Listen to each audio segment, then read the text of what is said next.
What it's do. This is your boy ELOOO. We back on Sip This Coffee. Sip with me if you can, man. We in here with a special edition, Men's Health. Man, I'm honored today to have two very close people to me, man. We got TK1 and TK2 in the building today. Fellas, y'all introduce yourself a little bit more. Let them know who you is and what you do and where they can find you at. All right.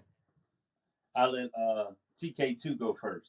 Okay, I'm TK2 or Tavares King from Fort Pierce, Florida. Grew up there, live in Atlanta, Georgia as of right now. TK the Truth on all platforms. So what I do right now, I'm a nurse. I'm also in nurse practitioner school, and I'm a fitness trainer. I do in-person and online training. So I just love health all in all. Yeah. That's just a little bit about me. All right, so I'm TK1, the original Tobias King. Same thing, Fort Pierce, Florida. Grew up in the same house as this young man. We also attended the same nursing school, Florida A&M nursing school, the best HBCU in the world.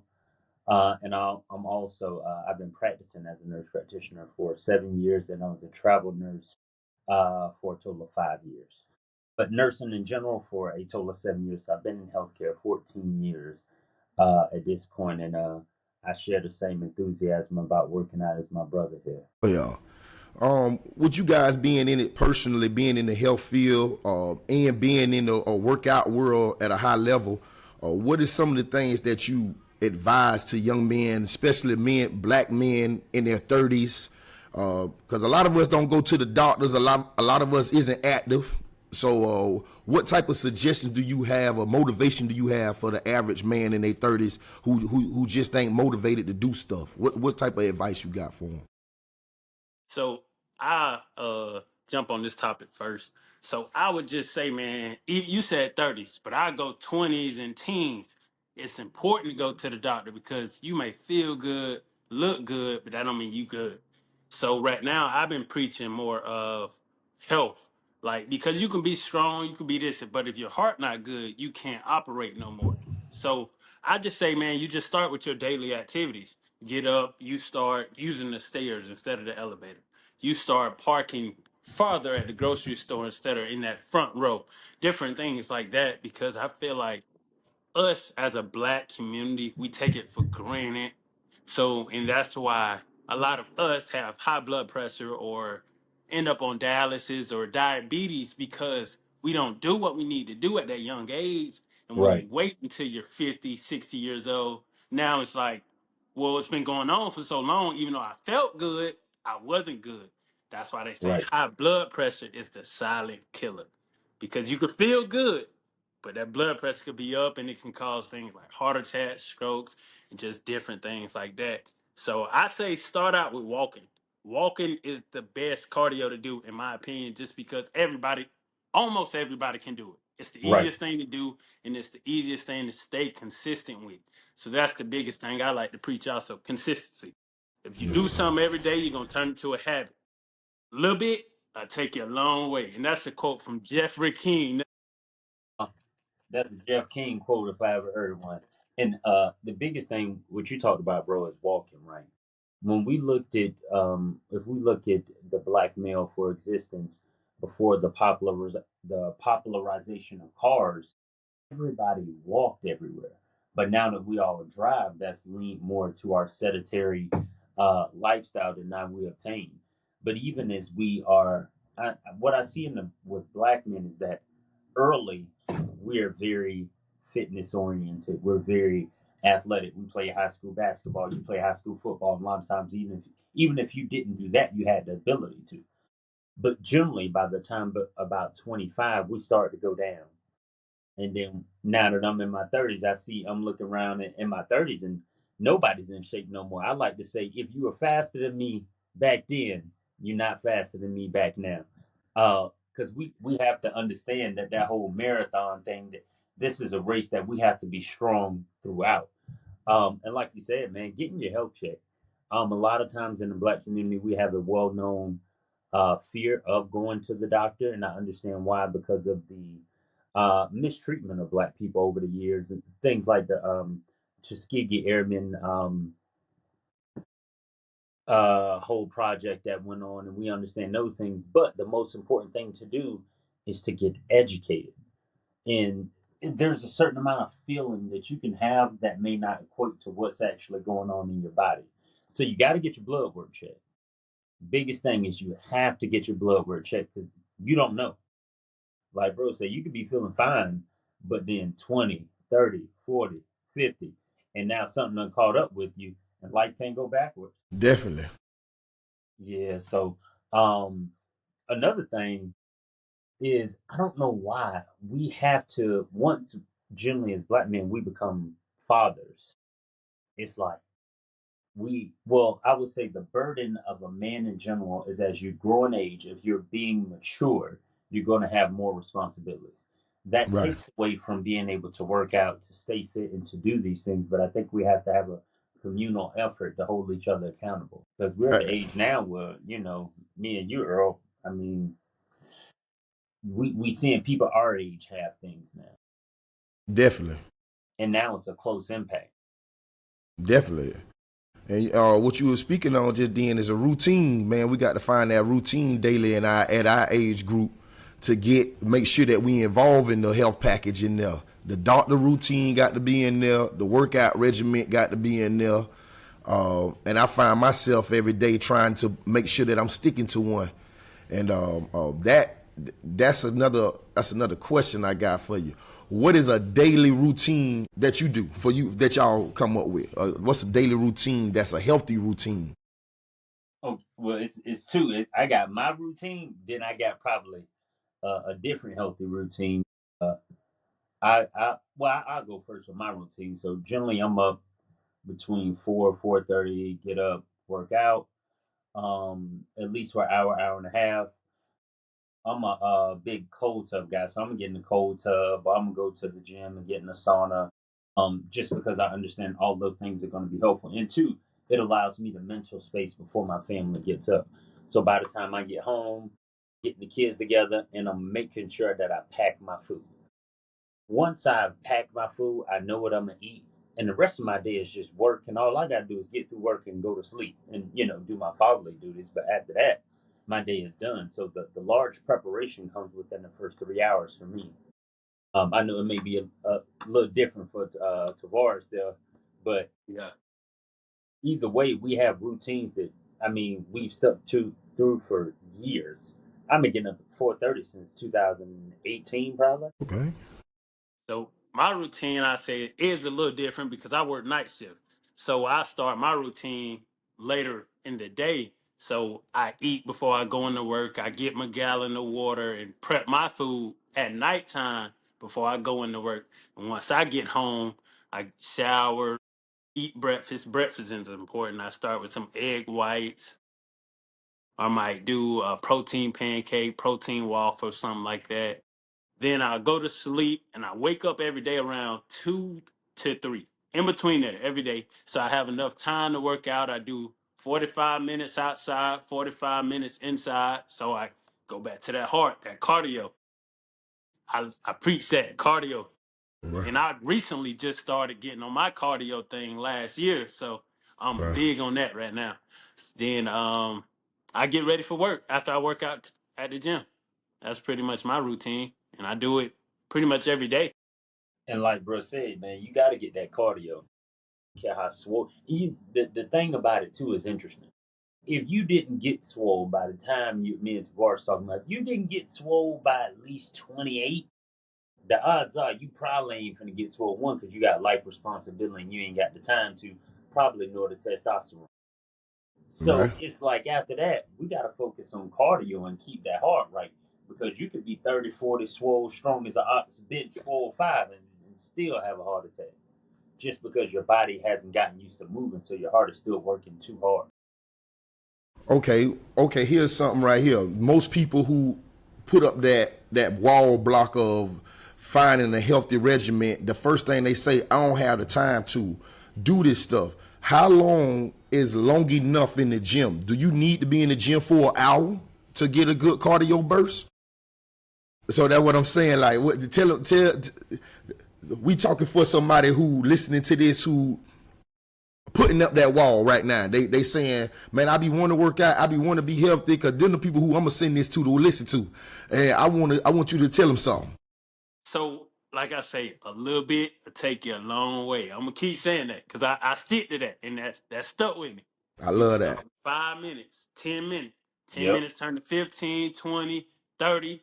30 could be your top, the highest you go. Right, Hey, a little bit will take you a long way. So 5 minutes. But like I said, walking outside or getting a Peloton in your house and riding a bicycle, that's another good cardio. Something simple as that. 10 minutes, 10 minutes a day. And you'll see a big difference. But you got to do it. You If, got that's to if you do major. it. do that little bit every day, you'll see a big difference. That's And major. I know for a lot of people, similar to what TK said, that 5 minute approach, I give people small goals. Like, for instance, I do push ups every single day. And the first question people ask me is, how many push ups you do? My real answer is that it don't matter. It's about orienting my body and my mind to doing a hard task every single day. So I'm gonna do one hard set. That's it. One day that hard set may be 10. I may have the flu. The next day, maybe I worked a lot, so that's it's maybe 20. But if I'm feeling great, it may be 50, 60, 70. But it's about getting that routine. Me and Earl done many challenges, squat every day, and it's nothing but like 50 air squats. 50 air squats probably take you less than 3 minutes. One hard set of push-ups, that's less than a minute. And then that has now started you on a routine. And like Bruh said, it's like go out for a walk, especially after dinner. Speaking on medically, why you want to walk after a dinner is because it's not just what's a cultural thing that you see across the world, but we now sit in front of a TV. But before people sit in front of the TV, they used to walk around because what it does is it helps your body release insulin, which lowers your blood sugar back down. Awesome, awesome. I had a bulletin here that I had to the side.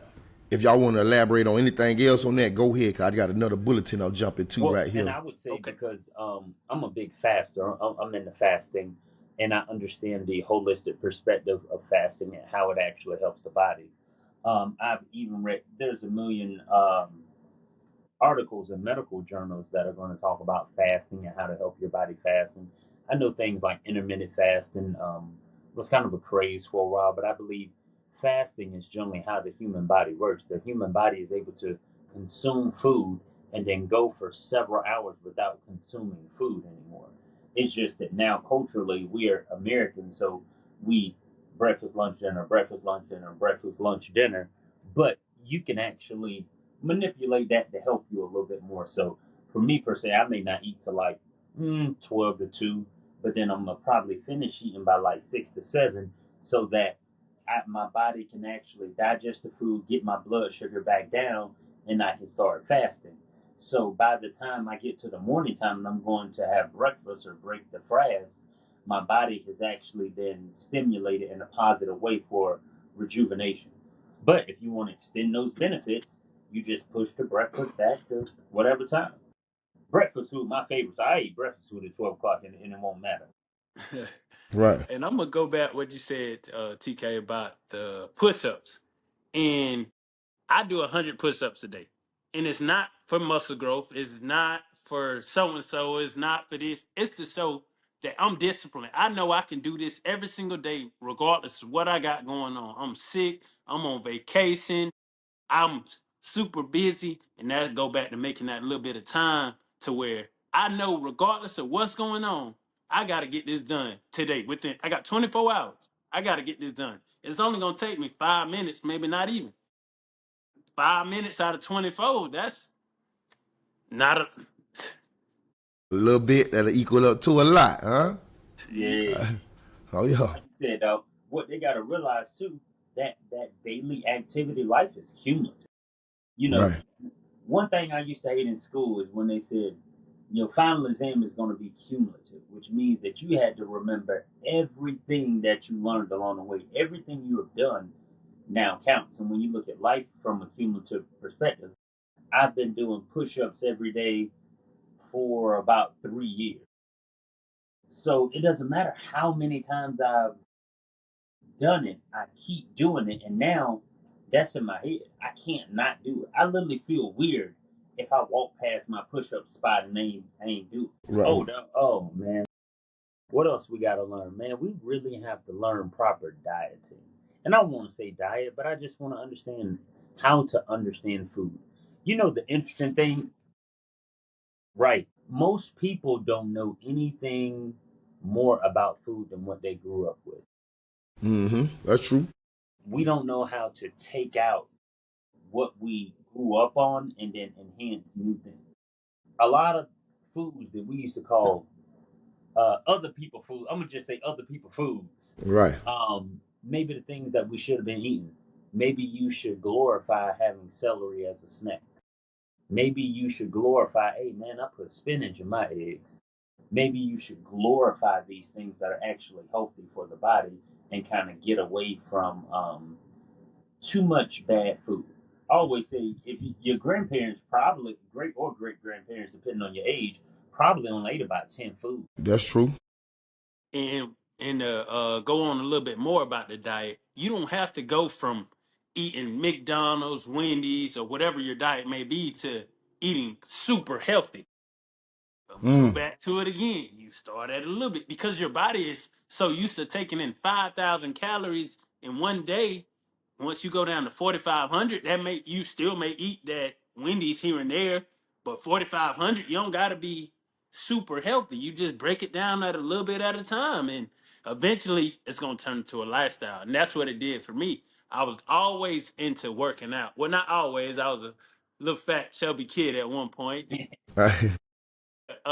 TK got me working out, seeing him working out, man, I'm like, man, I want to do that. So I got into that, but my diet was still not the best. So it was 2022.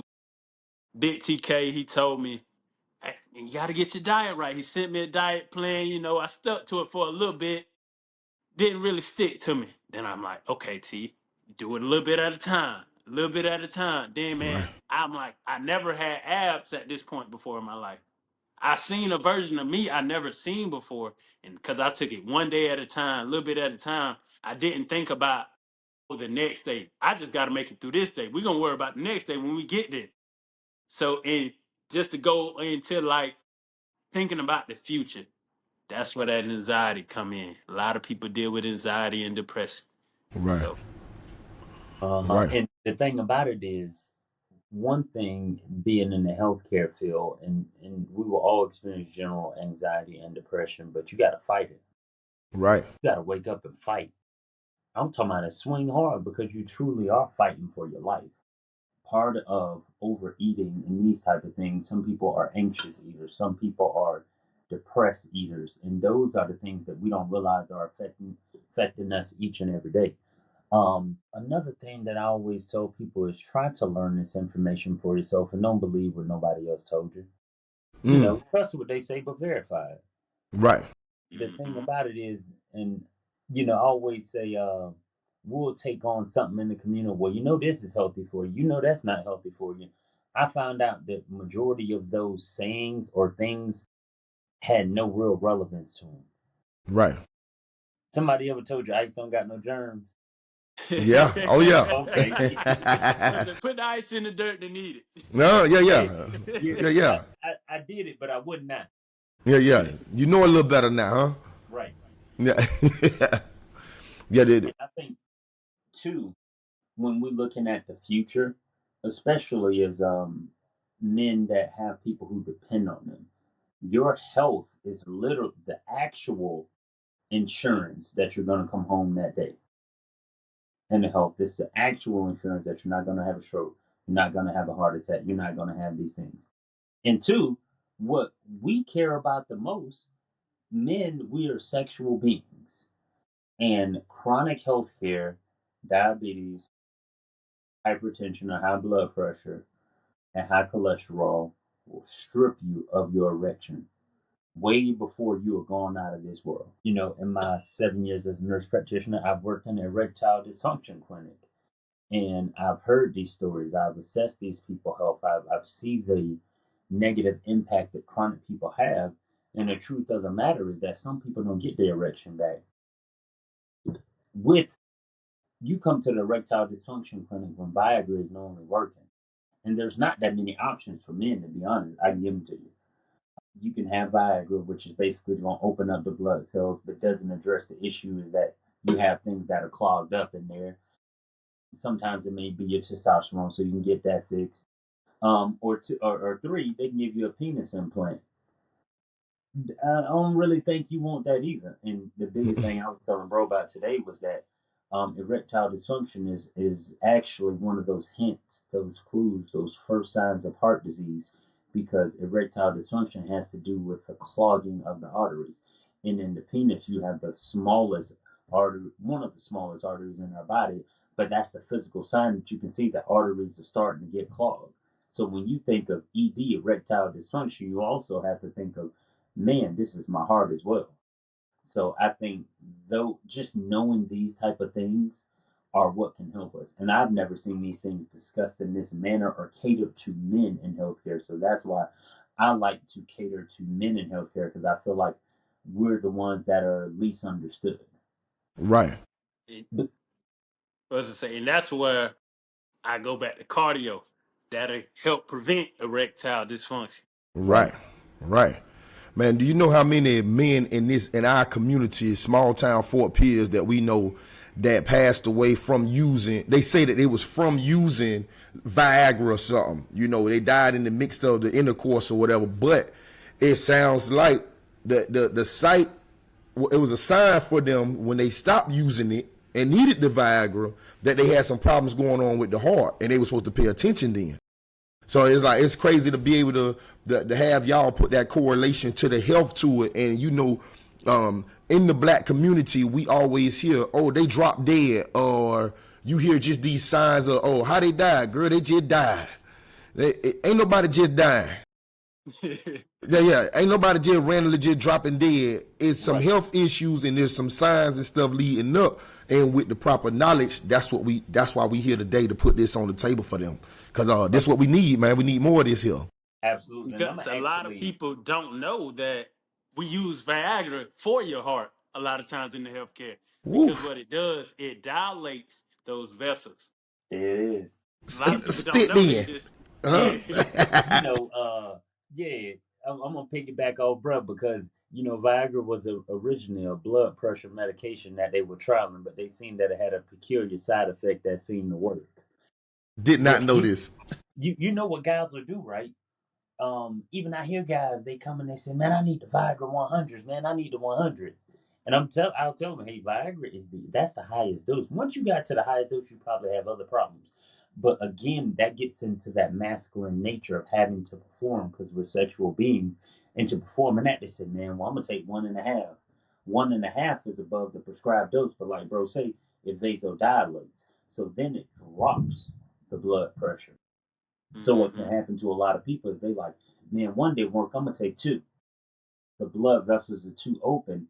Low blood pressure will kill you today. High blood pressure kills over years. But Uh, if your blood pressure is too low, it'll kill you today. Because if you pass out because your blood pressure is too low, your heart no longer has the ability to beat. And we all know what that means. That means right. your heart. It's over with. Exactly. And the only way to particularly reverse that, one, somebody's going to be doing CPR, but because the medication is working in the body, you Hold in on. order to be able Oh, to. okay, okay. You had that hit the mute Give button. me. It's coming. You good. Yeah, Okay, you my good. Yeah, bad. you good. So Yeah, yeah. I did mess it up. So basically, low blood pressure will kill you today. High blood pressure kill you later. The only way they're going to save your life is to get you to the hospital after your heart is stopped and to get a reversal medication. And the odds of that are just low. Right. And I'll say you mentioned about low blood pressure and CPR. A lot of people walking around don't know how to perform CPR, which could save a lot of people's life if the average person just went and got their BLS and learned how to do CPR. Because let's say you're at home and you pass out. Now you got to wait for the ambulance to get there. Let's say they take 20, 30 minutes to get there. If your heart not beating, your brain cells not getting any perfusion to it, them brain cells not coming back. So Right. Hmm. that's when people say like, "Oh, they're brain dead" and things like that, or people have a stroke. A lot of times, them cells they're gone. Absolutely. And I think that we don't normalize this information enough for people. Like, hey, if you have a stroke, you have brain cells that died that'll never come back. So that's why maybe half of your body doesn't work. That's why people may talk out the side of their mouth or things like that. But people have to know those things are real, and that the essence of a stroke is hardened arteries with high blood pressure that breaks off and goes to the brain and clogs something up and immediately kills everything in it. That's why I don't know, when you do a stroke assessment, you'll see that one side of the other is ultimately doesn't work, and you have a very, very, very short window to get to the hospital to get a life-saving medication to try to declot. And if you don't, you pretty much have what you have. So, and the hard part is after a stroke, you don't know what you can get back. I've seen people get a normal life back, but I've seen people get nothing back, and you can never swallow again. You got to get a feeding tube. You have all these things that you can no longer change, but you could have contributed to it not happening for the lead up of decades. And I'll Right. say the piggyback, my bad, No, you piggyback a good. little bit. A lot of people don't know. I'm gonna go back to my cardio, and I'm gonna keep preaching that cardio. Um, What cardio does, so I'm elevating the heart during my cardio. What it does, it allows my heart to beat a lot slower and still do what it has to do when I'm sitting here. So let's say my heart was beating at 50 or 60 beats per minute. Now it's not working as hard when I'm sitting here, but if it had to be at 100 beats per minute just for me to sit here, now my heart is working extremely too hard. And so when your heart beating faster, now your blood pressure is up higher. When your blood pressure is up higher, now you're at higher risk for a stroke or a heart attack and those things. So that's why I go back to preaching that cardio. When you get your heart used to this and doing all this activities at a high rate, now I can sit here and my heart is chilling. My Right. heart don't gotta feel like I'm sitting here, but it seems like I'm running down the street. Right. right.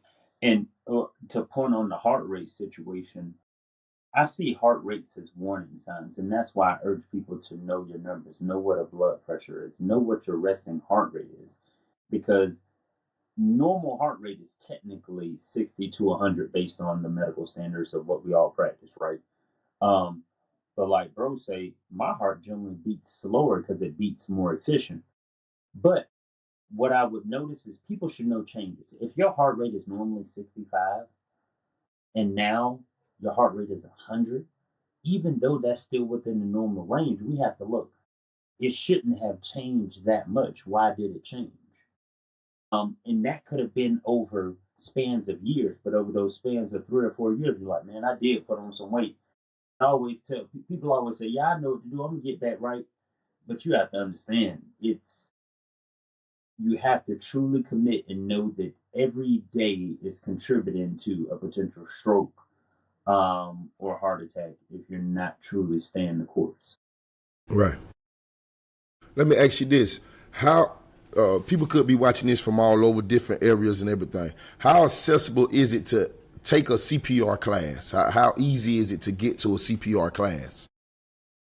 I think it's as simple as putting it in Google. A lot of different companies Mm-hmm. offer free There you go. CPR testing. And two, CPR is generally going to be something that's low cost. Maybe I'm saying I'm guessing, right? But let's say $50. But sometimes we don't see the value in the things that are save our lives. But I guarantee if we go to a club, we're probably gonna spend $50. You're gonna pay 20 to get in. You know, you may have a couple of drinks, this, that, and then you gotta get some food once you leave. So you're gonna spend $50 already. Yeah. But Yeah, it's sometimes we look to the blame of sometimes the healthcare system, but we don't look at ourselves. We don't have that self realization or that self accountability of what are we doing not to become a part of the healthcare system permanently, because that's what chronic disease does. It makes you become a part of this system permanently. You have to depend on the system, and we all will to a certain degree. But I want to make that as least as possible. that's true. That's true. All of this here that we done talked about, it lead me into the next point where I was thinking, I want to know when I say these words to you, I want to know what come to y'all mind. If when I say the words masculine mindset, what does that mean to y'all? I give you. Go ahead, Go bro. ahead. You go ahead. Uh, Me is knowing how to control your emotion. A lot of times we see that as brute strength, as masculinity, as muscles, as this, as that. It's knowing how to control your emotions. And a lot of times we don't understand how to control our aggression. We don't understand how to express ourselves. And that leads to that anxiety and depression and further fuels our unhealthy habits because we're looking for validation in other places rather than true manhood. True manhood is taking what's in front of you and making it the best possible thing that you can. Mm-hmm. I'll piggyback off of what he said a little bit, but I'll say patience and being able to see the end and enjoying the journey throughout that, regardless of what's going on, rain, sleet, or snow. My masculine mindset is mind over matter. Like I have to do this. Once Right. for me, for instance, once I sign up for something, once I do something, once I start something, I can't stop. I Right. have to finish it. So that's what I say: patience and just having that mind over matter. Right, right. That thought came to me when we was talking. We spoke on depression and anxiety when y'all was speaking on the healthcare. We went through the whole system just now. In a little short time just now, we just went through a whole little system that's a lot of barriers that needed to be broken in our community in our area. Out of everything we done spoke on, what's one topic you feel like is just that topic that you feel like you want to talk to the people about that no one's speaking on? Mm. I can definitely go on that. I would say there is so much that can be fixed, particularly by men holding men accountable, men holding men accountable physically, men holding men accountable emotionally, men holding men accountable based on maturity, and to go away from the the glorifications of things that have no value. Mm, Um, I like that. what you did in high school no longer has no value if you're over 30 years old. So why are we still glorifying that? You know, eating unhealthy doesn't do anything for you but have us crying at your funeral. You know, and when it go to that mental and anxiety, you know, we got to play a culture of playerism. And you know, it's players cool to have this girl, that girl, blah blah blah. But let's talk about the stability of mental health in the youth. A stable home is going to bring the best stability for the next generation. And that's one thing a lot of times as men we don't hold ourselves accountable for, to not create the things that lead to negative mental health.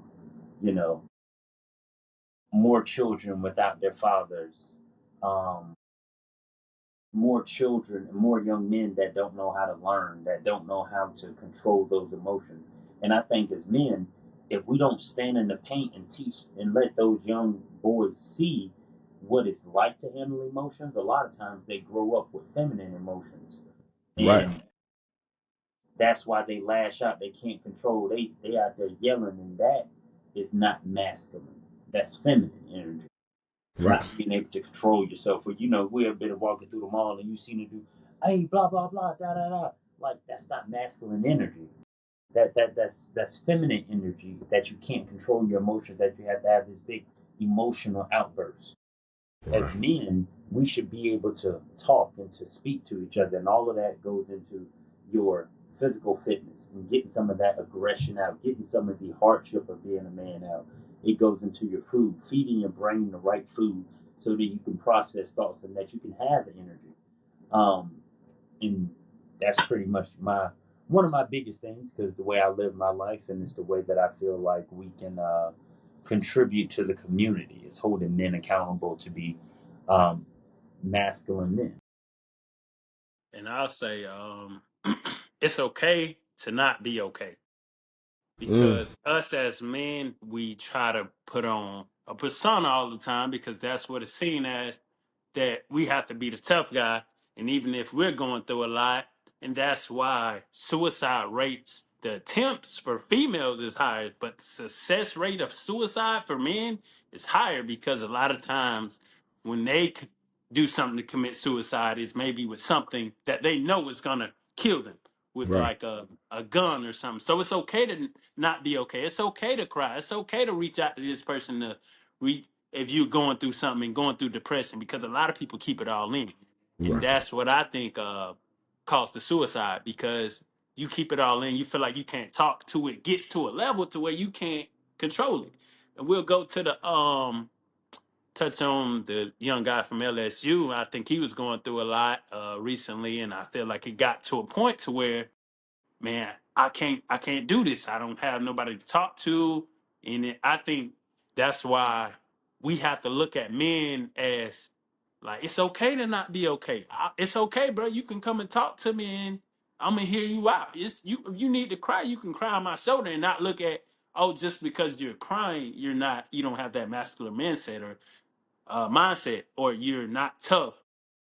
Right. We got emotions just like women got emotions, and I feel like that's a big thing in the community or the world that's not talked about a lot. Um, and I'll piggyback on that. We don't understand. We almost think that an act of suicide has to be immediate. Sometimes it's Oh. slow. Oh yeah. Sometimes it's slow leak seeping in our brain. We continue to do something day after day that doesn't benefit us. If it's not benefit you, then it's probably killing. Um, the overindulgence of everything that's bad. Um, let's say a lot of times we don't even understand. Yeah, you might have drunk like a fish when you was 21 years old, but now you 31 and 41. The body is not going to process that same amount of alcohol. Like we have this alcoholic culturism that, man, I can drink more than you. Oh man, you don't drink enough. Or man, that drink too weak. It's like, man, we celebrating who can drink the most poison.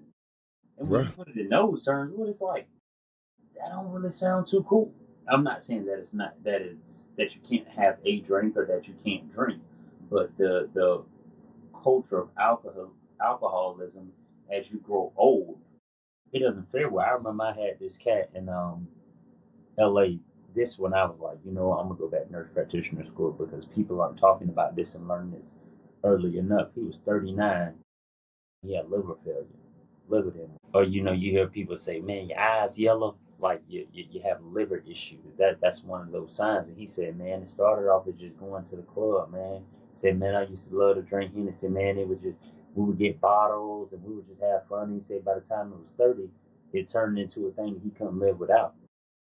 And at that moment, I recognized that, man, what if somebody would have talked to him when he was 22 or 23, 24, 25, let him know, like, hey, you got to slow down. Certain Right. stations are for certain times.